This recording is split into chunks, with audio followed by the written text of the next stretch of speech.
深夜点了一份叉烧肉，送达后收到骑手的短信，劝你少点他家外卖，他家店又臭又脏。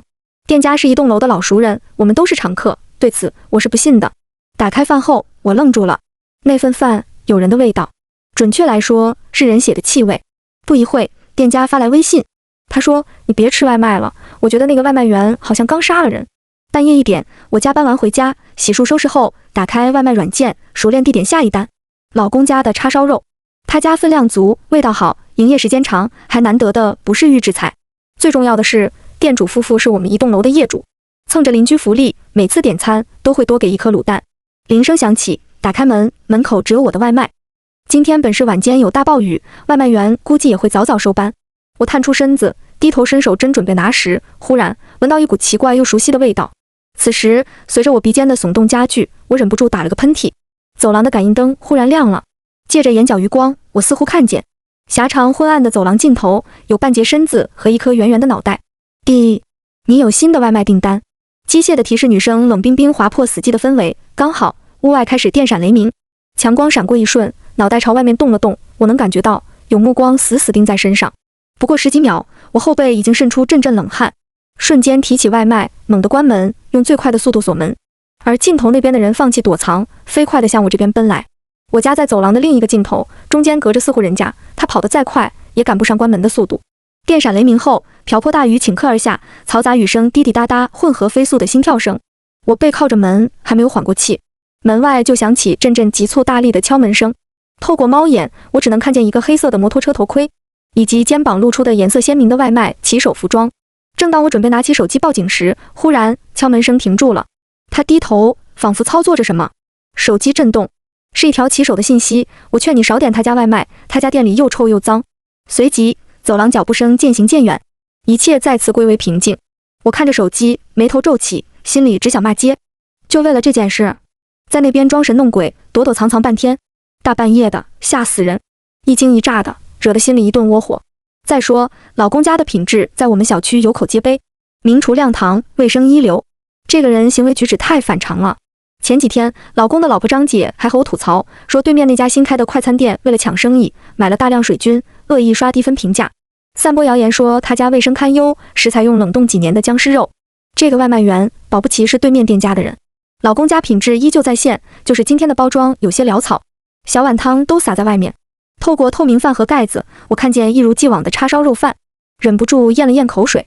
今天的肉似乎比往前多，迫不及待打开后，我愣住了。酱香浓郁，色泽鲜艳，在午夜1点，一瞬间就能勾起人的食欲。而这饭菜香气中，偏偏混入一股子腥臭，不属于饭菜的腥臭，只属于人血的气味，还是死人血。我瞳孔紧缩，猛地一抖，迅速将饭盒放在桌子上。从小我对血味特别敏感，准确来说是人血的味道。活人的鲜血鲜红且腥甜，有一股蓬勃向上的生命香味。死人的血灰暗且发臭，透着死气迅速糜烂的腐败气息。这饭不对劲，混入了死人血，有死人臭味。等等，刚刚我开门提外卖的时候，那股熟悉的味道不就是血味吗？我抬起手仔细嗅了嗅手指间的味道，能够确认这份外卖沾上的血的主人已经去世了。我心里开始隐隐不安，我好像卷进了一宗凶杀案。此时电话再次响起，这次那个外卖员直接打电话。你什么意思？我只是好心提醒你别吃外卖，你告诉商家干什么？现在商家向平台投诉我，我这个月奖金又泡汤了。他声音听起来很生气，身边还有噼噼啪啪的雨声，被莫名其妙痛骂一顿，顿时来了气。我和老公关系好没错，但打工人加了1天班，现在只想吃饭，哪里还想着去搞这些？不是我现在还没空去告状。外卖员不依不饶，他说他是第一次来这边片区送单，从来没有和商家打过交道，怎么可能第一次就被投诉？他只能想到今天多嘴一事。你有什么问题，你去找商家呀，来问我干什么？那边还在骂骂咧咧。忽然他停住了，他家关门了。我提着你的外卖离开时，老板慌慌张张地收拾东西，估计有啥急事。不对呀，老公家都是重点做夜宵的，不到半夜3点从来不关门。我好心提醒你一句，他家外卖别吃。他又一次强调，我心里乱如麻。这份沾了死人血的外卖，我当然吃不下去。你一直说他家不干净，你倒不如说说怎么不干净。那边不说话了，1分钟后，他压低嗓子，我是杀猪场长大的，从小杀猪，猪血和人血看着差不多，细微看还是有差别，猪血更暗，人血更红。她应该是看见屠宰场给老公送肉了。猪每日一杀，最新鲜的肉送来时，难免会有血迹。地上的血不像猪的，像人的。猪的血不一样。忽然，电话那边传来几声狗叫，紧接着是一个老人的骂声。狂风暴雨夜，小狗吓到了很正常。笨笨，不许叫了，住嘴，给我进来。笨笨，这名字，这沙哑的老人声，不就是一楼养狗的赵婆婆吗？我握紧手机，牙齿费力挤出几个字：你现在在哪里呀？外卖员显然注意到了我情绪的变化，我很紧张，声音也加了几分颤抖。他轻轻笑了，我在你楼下。在外卖员给我打电话之前，我先收到了老公的微信。按例他会来询问我今天味道如何，而今天他第一句问的是我有没有拿到外卖。在我回答有后，他立刻发过来语音：小兄弟，哥有件事想和你说。但愿是我想多了。随即是一个转账，不多不少，刚好是一份叉烧肉的钱。外卖别吃了，哥把钱退你，你把门锁好。今天我生意也不做了。你没和那个外卖员打照面吧？大家都第一时间关心我的外卖，而外卖员刚刚的诡异举动让我仍旧心有余悸。我想了想，回答没有。是的，我决定撒谎。目前装傻充愣是最好的方法。那就好，那个外卖员好像刚刚杀人了。他来时身上都是血，非要狡辩自己刚从杀猪场过来。我做猪肉这么多年，还分不清猪血和人血。我已经和平台举报了，平台正在核实他的信息。无论他和你说什么，你都别相信，他很有可能是个在逃杀人犯。我顿了顿，一口答应下来。行，那我重新点一份吧。就是可惜了，今天的卤蛋还挺大的。放心，我连他人都没有见到呢。老公那边明显松了一口气，给我发来一个抱歉的表情包，然后接着一个语音：嗨呀，下次哥给你送个更大的卤蛋。我回了一句谢谢哥，然后回到沙发上，盯着桌子上的饭沉思。今天的饭根本没有送卤蛋。现在听见外卖员在楼下后，我的心提到嗓子眼。5分钟前，老公说的话和他现在说的话如乱麻一般搅和在一起。他们互相觉得对方杀了人，都来变相提醒我，或者是试探我的口风。唯一能确定的是，今晚真的有人死了。可我没办法报警，能闻见死人血味的理由很离谱。我不是目击证人，光凭他们的说法不足以让警察信服。如果让他们给警察打电话报警，无异于打草惊蛇，因为他们其中很有可能有一人是凶手。凶手害怕对方看出自己身上的破绽，转头告知给我，都选择和我联系。电话里，外卖员继续问我：你和店老板很熟吗？我当然回答不认识。可是为什么你的订单备注上写着加麻加辣，谢谢老公哥？店名叫第一叉烧肉，你怎么知道店主姓龚？他应该是看了店里的商家营业执照，上面有店主的名字，这才来套我的话。我谎称之前打过照面。他放下戒备，又说雨太大了，我在楼下躲雨，一个正当的理由。可是在我听来却是实打实的噩梦。他知道我的地址，可以立马上楼。接着那边传来悠悠问询：兄弟，我能上楼躲雨吗？我觉得那个店主真的杀人了，我想报警。我手上有其他的证据，你能给我做个证明不？我知道你们很熟，他家墙上还有你和他的合照，笑得真灿烂。而这时老公的信息再次响起，那个杀人犯没走，还在楼下。别开门。我和外卖员的聊天终止了。半个小时过去，他再没有回过我消息。我在家里坐立不安。如果他真的想杀我，几分钟之内他就能到达我家门前。如果他不想杀我，那么他和我说的话是不是可信的？毕竟他手里有证据。老公语音里说他已经报警。我们小区地处偏僻，屋外大雨倾盆，警笛声迟迟没有出现。我又一次仔细闻了闻外卖，并将外卖里的所有饭菜都倒了出来，用我灵敏的狗鼻子一遍又一遍地闻着里里外外的附着的血味。血味最浓的是包装袋和包装盒，这个地方确实刚好是外卖员会触碰的。难道他想杀我，中途又放弃了？不对，会不会他已经察觉到我和老公的关系，以及老公和平台提出的身份符合？老公是个老实人，如果面对杀人犯，他保不齐会露出破绽。外卖员会不会回去先找老公解决他？手机又一次响起，不是老公，不是外卖员，是楼栋业主群。已经快凌晨3点，谁还会在里面发消息？楼下养狗的赵婆婆发出一张照片，她被狗吵得睡不着，醒着也正常。而那张照片让我汗毛竖起。赵婆婆附文说，她家狗翻过围栏，叼了一根血肉模糊的手指回来。赵婆婆是独居，她有些害怕，又怕是不是自己老眼昏花看错了，就发出来希望有没睡的邻居看看。我们这栋楼大多是成家立业带娃的中年人，家庭和工作压力之下都会早早睡去。我将照片放大，仔细查看时，忽然弹出老公的信息。他在群里回复，这是他孩子前段时间丢失的仿真人体 cos 道具。他孩子是个动漫迷，经常会外出 cos。夫妇两人也支持孩子的兴趣爱好，给孩子花钱购买道具。得到回答后的赵婆婆安心了，而我的心却狂跳不止。那根本不是什么仿真模型，那就是人的手指，是老公的手指。老公的小拇指上有一块胎记，形状酷似一个爱心。他经常举着右手小拇指朝着张姐比心，还要油腻地笑着说双倍爱心，更爱你。我笑他太过油腻，搞得张姐都麻木了。他说这是夫妻间的情趣。现在那带有爱心胎记的手指血淋淋的，下端刀口平整，似乎是被人一刀砍下的。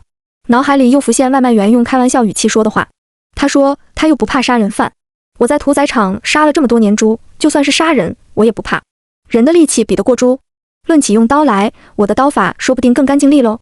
老公会不会？但是下一秒老公给我发消息了，他说雨太大了，警察那边已经在尽快赶到。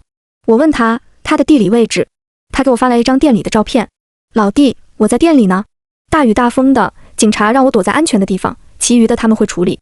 我悬在嗓子的心稍微放了下来，努力平缓了语气。放心，哥，我在家呢。那边回，那就好。挂断电话后，我火速打电话报警。我现在完全不信任任何人。老公在撒谎，不，也有可能有人替他撒谎。他店里的照片不对劲，他拍的是堂食大厅，大厅里角落的镜子倒影有一个方形的时刻钟，时刻钟时间准确且不能调整。现在是凌晨2点42，而时刻钟上显示时间是1点20，整整晚了1个小时。那个时间刚好嵌合在外卖员取餐前后。如果我的推断没错，老公很有可能已经死了。他没有死在店里，而是死在了楼下。外卖员将他杀死在楼下，砍下的半截手指刚好被翻墙出去的笨笨叼回。狗的嗅觉天生灵敏，对血腥气味更是敏感。笨笨叼回的就是老公手指。为了稳住赵婆婆和我，她拿着老公的手机回消息，指尖停止在老公回的消息上。他确认我在家，回复的那就好3个字。现在看来毛骨悚然，我能够确认我现在就是杀人犯的下一个目标。喂，你好，请问某某小区的疑似杀人犯窜逃，我们半个小时前已经报警了。电话里警员的回复让我瞬间崩溃，头皮如数根软刺针头扎入，一切仿佛又回到原点。接线警员口齿清晰，你好，我们这边没有接到任何报警。我几乎是哆嗦着，近乎崩溃地求着警察来的。老公骗了我。你好，警察同志，你们来的同时，能不能也去正北街第一岔路口的第一叉烧肉饭店看看？我怀疑那里有凶杀案，很有可能是第一凶杀现场。因为熟人信任，一开始我就已经先入为主，率先以凶手设定为起点，推断整个事件的发生。如果从一开始跳出既定认知，事实真相将是全新的面貌。我唯一能肯定的一点，就是老公的欺骗。外卖员可以拿他的手机假扮身份发出信息，但是语音不可能假扮。老公那一口夹着外地口音和本地口音的普通话，不是任何人能模仿的。耳朵不可能骗人，老公从一开始就有问题。警员开始还一直安慰不要慌乱，他们将即刻出警，让我保护好自身安全。当我准确说出1公里外的正北街第一岔路口的第一叉烧肉饭时，那边从容不迫的语气停滞。一段细碎声响后，接听电话的人变了，是一个低沉严肃的中年男人。你好，我是刑警第1支队的队长刘明，请您将关于第一叉烧肉店杀人事件的其他信息全部告知给我们。我们现在怀疑您所处的案件和那件案子有所重叠，凶手极有可能是同一个人，您的处境十分危险。刘明告知我，警察在半个小时前接到群众报警，由于暴雨持续，路面积水过多，城区路面下水道老旧，根本承载不了如此大的雨量，下水道淤积堵塞，连接店面后厨的下水井盖不断翻涌上血水。有路人觉得奇怪，和警察报警，警察刚刚抵达现场。我将我所知道的都如数告知，刘明警官让我保持冷静，务必不要出门。由于暴雨，路面涨水严重，附近片区已经停电，他们赶来出警也有时间延迟。我现在需要待在家里，保障自身安全。警官，我能问问死者是谁吗？我试探性开口，心里已经有了一个名字。如果那个名字得到证实，那么现在我们楼里活动的凶手身份也可以大概确认。抱歉，这是案件机密，暂时不能透露。我也不再让警官为难。挂了电话后，迅速反锁了门窗，然后将家里尽可能移动的重物都抵在门后。我家人血叉烧饭 BDO 22楼，凶手从外面破窗而入的概率不大，唯一的入口就是大门。凶手想杀死我，一定是有备而来。暴雨持续下着，外面一片漆黑。我在内心祈祷，小区千万不要因为恶劣天气停电。如果是那样，真的太糟糕了。天黑杀人夜，这对我来说就是极端的致命局。忽然，汗水淋漓的手心里，手机忽然响起，是电话铃声。是外卖员。我颤颤巍巍点开接听键，无论是老公还是外卖员，如果可以，我都不会错过和他们保持联系的机会。只有时刻知道他们的信息，才能准确保护我自己的处境。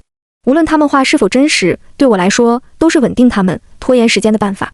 店主差点把我杀死，我现在躲起来了，但是浑身都是血。他带着电锯，真他妈打不过。外卖员的声音奄奄一息，说话气喘，很虚弱。老公想杀他，咱们加个微信，我有东西给你。我再被逮到，估计就没命了。他刚刚被我敲晕，不知道什么时候醒来。快！电话挂断，我立刻扫描了他发来的二维码。他叫孙钊，个人介绍，拥有10年杀猪经验。很快，一段视频传来，我想也没有想，还没打开，直接点击下载保存本地。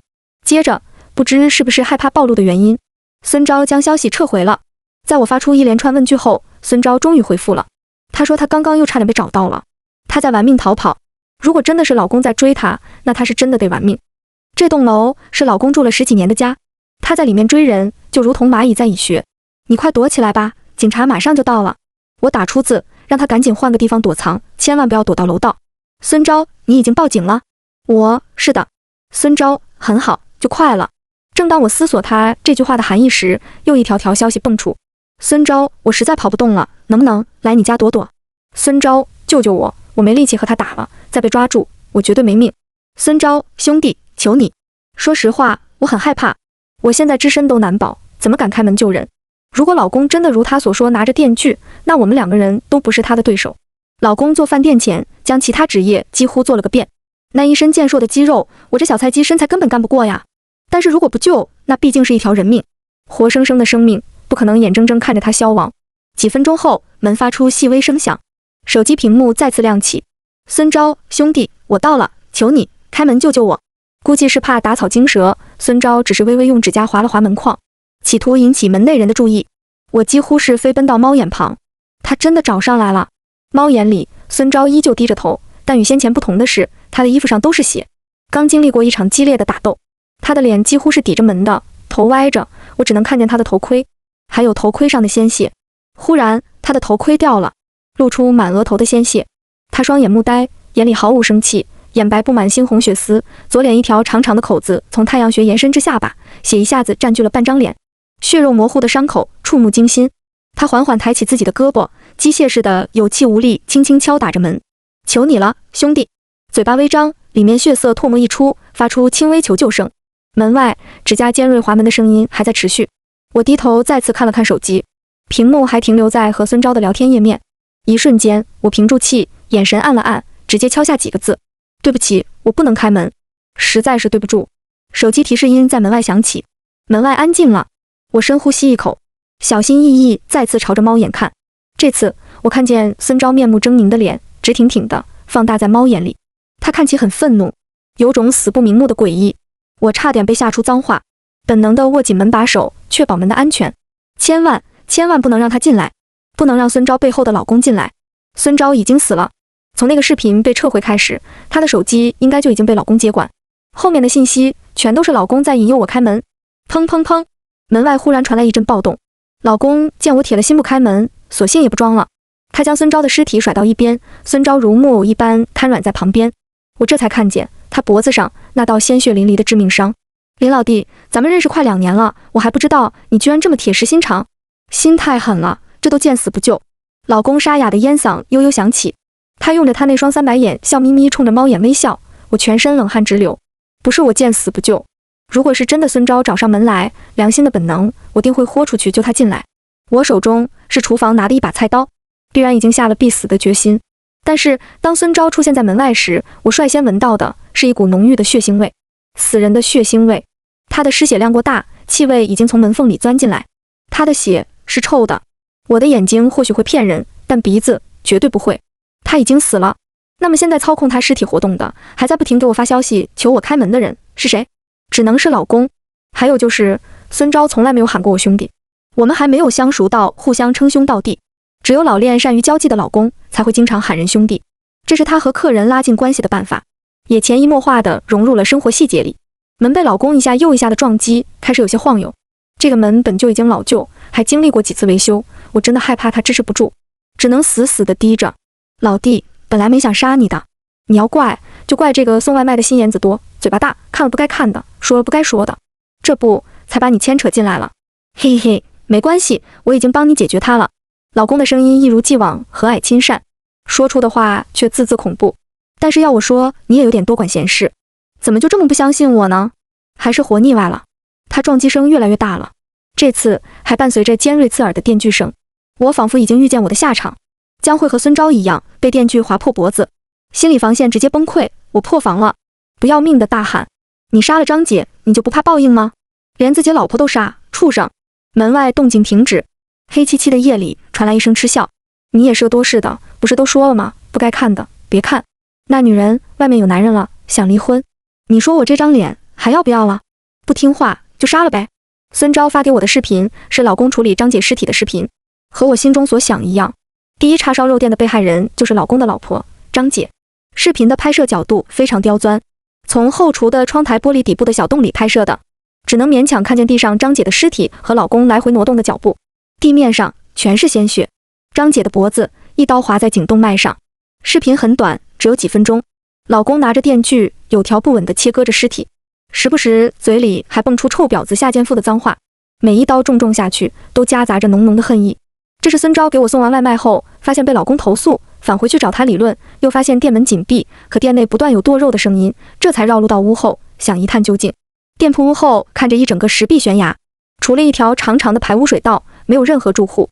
孙昭找到黑色橱窗玻璃的老鼠破洞，用手机摄像头录下证据，奈何被心细的老公发觉。当孙昭返回小区后，老公也直接返回，杀他灭口。你这个畜生，天天打张姐，还不许人离婚了不成？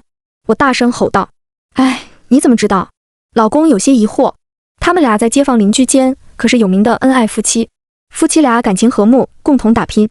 但在我眼里，他们就如一颗表面光鲜亮丽，内里发霉腐烂的苹果。老公家暴张姐长达10几年，人前他是体贴敦厚的丈夫，人后他是暴力凶狠的魔鬼。我是1个月前偶然碰见他们的孩子在哭，出于邻居的善意，我上前安慰。孩子抱着我的胳膊，哭着说出爸爸对妈妈长达10几年的暴行。他说妈妈已经提出离婚了，他说爸爸不肯离婚，又把妈妈打了一顿。我忽然明白张姐10年如一日都穿着黑色长袖的原因。夏日高温，后厨气温闷热难耐，她依旧长袖长裤，原来都是为了遮盖自己身上的伤痕累累。我曾旁敲侧击问过张姐，这个朴实善良的女人微微一愣，倔强地将眼眶里的泪水逼了回去。然后她笑着说，老公同意离婚了。她说等离婚冷静期一过，就去民政局离婚，到时候张姐将带着孩子继续经营这家叉烧肉店。张姐露出对未来期望的笑容，伸手打了一颗鸡蛋，给姐送你，以后记得来照顾姐的生意。那时我由衷地为她感到高兴，为她即将脱离苦海，迎接新生活高兴。到头来这一切都是恶魔的谎言。不知道张姐死时心里是否有不甘和怨气。门外的老公如同一个冷漠的野兽，一动不动，甚至嘴角带着笑容，静静听着我骂他。忽然他抬手摸了摸下巴的胡子，冲着我歪头笑了笑。我这才注意到他的右手少了一根手指，那颗被他用来证明对妻子爱意的小拇指真的被孙昭砍断了。林老弟，别激动，你家的锁没换吧？我顿时五雷轰顶，浑身站立起来。老公的笑容越发阴森恐怖。怎么不说了？那我进来了。我忘了，老公年轻时做过几年开锁匠，去年半夜我没带钥匙，又害怕被锁匠讹钱，是老公二话不说掏出了他老旧的工具箱，帮我开了门，就用一根铁丝，只用一根铁丝。门锁的锁眼传来沙沙声，我手心淌汗，脚掌头皮发麻，全身止不住的哆嗦，恐惧地望着门的锁眼，手指不自觉握紧菜刀柄。我做好了殊死一搏的准备。老公能将张姐和孙昭的脖子一刀划开，祈祷我也有如此好的运气。时间1分1秒流逝，老公笑得越来越大声，锁眼里细微的动作无一不挑战着我的神经。这时隔壁门开了，隔壁住着一个年近50的大哥，也是老公家的常客。大半夜的，吵什么？妈的，老子听你们叽里咕噜说了半天了，到底在说什么混话？都给老子安静一点！大哥声音如洪钟，气势压迫。其实老公和我的动静如此大，一整层楼的邻居应该都醒了，但是能够出门相救的只有大哥一个人。也可能是因为大哥耳背，他根本听不清我们说的什么。为此我不禁为大哥捏了一把冷汗。哎，这不是老公吗？大半夜的找隔壁小伙子啥事呀？是不是吃饭没给钱呀？哎呀，都是邻居，大家和和气气的不好吗？你是做生意的，和气生财吗？大哥似乎没有注意到老公脸上的阴狠的表情。忽然，走廊感应灯亮起，一切将无处遁形。卧槽！老公，你拿着！大哥看到了老公手里的电锯，死人了，杀人了。随即是旁边横躺着的孙昭的尸体以及一地的血迹。大哥脚步加快，想回家关门。老公叹了一口气，脸上浮现笑容，冲着大哥家去了。我吓得满头大汗，隔壁顿时传来打斗声。仅3分钟后，电锯声响，一切回归静谧。大哥应该也被杀了。大哥死了。下一个轮到我。我拼了命将家里所有的东西都堆在门口，但门外却十分安静。难不成大哥也将老公打成了重伤？他现在无法动弹。不对，脑子一瞬间灵光闪现，我发疯似的离开了大门，朝着阳台跑去。我和大哥家的阳台紧挨着，如果要来我家，从阳台一步跨过，比费劲开锁简洁直接得多。我额头冰凉，眼冒金星，被巨大的恐惧死死笼罩着，每一步都用尽全力奔跑。终于，阳台到了，而我也看见了隔壁阳台上拿着电锯的人影。林老弟，还有什么话我们面对面说？老公舔了舔嘴角的鲜血，死死盯着我，他的目光如一条毒蛇，仿佛一口就能将我五脏六腑吞噬。他的脚下是大哥的尸体，我几乎一瞬间腿脚瘫软在地。雨声还在持续，恶魔正在杀人。不行，我不能就这样放弃挣扎。我举起阳台的板凳，冲他大喊：如果你过来，你迈出一步，我就会将你推下去。10楼，摔不死你。老公被我的劲头逗笑，脚步却没有停下，一步一步走向我，马上就要抬脚爬上阳台边缘。他手中的电锯刺啦转个不停，一下子就将我甩过去的2个板凳锯成2截，而他稳稳当当落在了我的阳台之上。不得不说，我今天杀了3个人，唯独杀你有点费劲。电锯声离我越来越近，我怕疯了一般躲到房间里。我房间的门一瞬间被电锯划开，露出老公势在必得的笑脸。死神降临了，不许动，放下武器，否则将会开枪。千钧一发之际，数十名警察如天神一般出现在老公的身后，将他团团围住。他们手执手枪，全部对准老公的脑袋。电锯再锋利再快，也抵不过子弹的速度和穿透力。老公被捕了。警官刘明出现在我面前，他蹲下询问我是否没事。我脸色惨白，气喘吁吁。那一刻，脑子里的一直死死紧绷的弦终于断开了。接着，两眼一黑，直直向后栽下去。老公被捕了，连杀3人，引发众怒，民众强烈要求判处死刑。刘明来医院看我时，给我带了案件更多的细节。我也将作为唯一的证人出庭。张姐没有出轨，她离婚的理由是忍受不了丈夫的家暴。可惜她没有等到那一纸自由的离婚判决书，而是等来了锋利的电锯。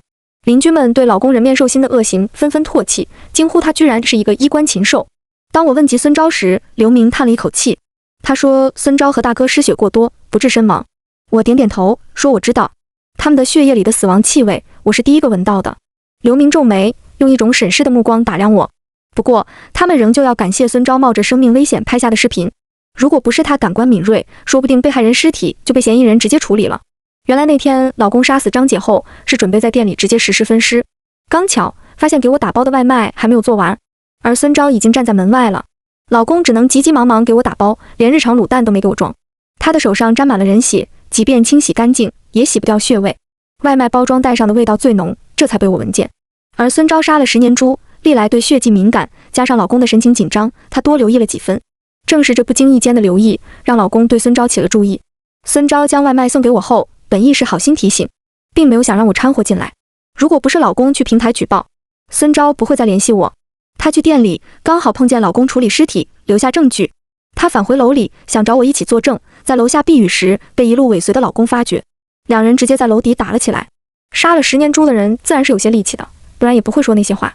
老公和他厮打许久，孙昭砍了他的手指，然后趁着老公疼晕，拖着伤跑上楼躲藏。在紧急时刻，想要将手机里的视频证据发给我。随即不幸被老公找到，然后灭口。接下来的事情就是老公如何杀我的后续。至此，那场暴雨里的凶杀案以凶手伏法结束。只是可惜，3条鲜活的生命就这样白白葬送在恶魔的手里。老公最终被判处死刑，他们的孩子被张姐家人接走抚养。我没有勇气再见那个孩子，不知道怎么去安慰他，只是托人给他送去了一套 cos 服装。那套服装是和张姐偶然聊天，他主动提起的。他说孩子喜欢，就是价格太贵了，他爸这次不同意。张姐偷偷存钱，想要给孩子一个惊喜。我搬了家，想不到又接到了警官刘明的电话。电话里他说警局最近收了一批警犬，队里怎么用都觉得差点意思。我感觉有些好笑，警官，我不会训狗，我有正经工作。刘明顿了顿，说，我的意思是，你愿不愿意把你的鼻子借我们试试？哦，我懂了，他们是想让我当狗，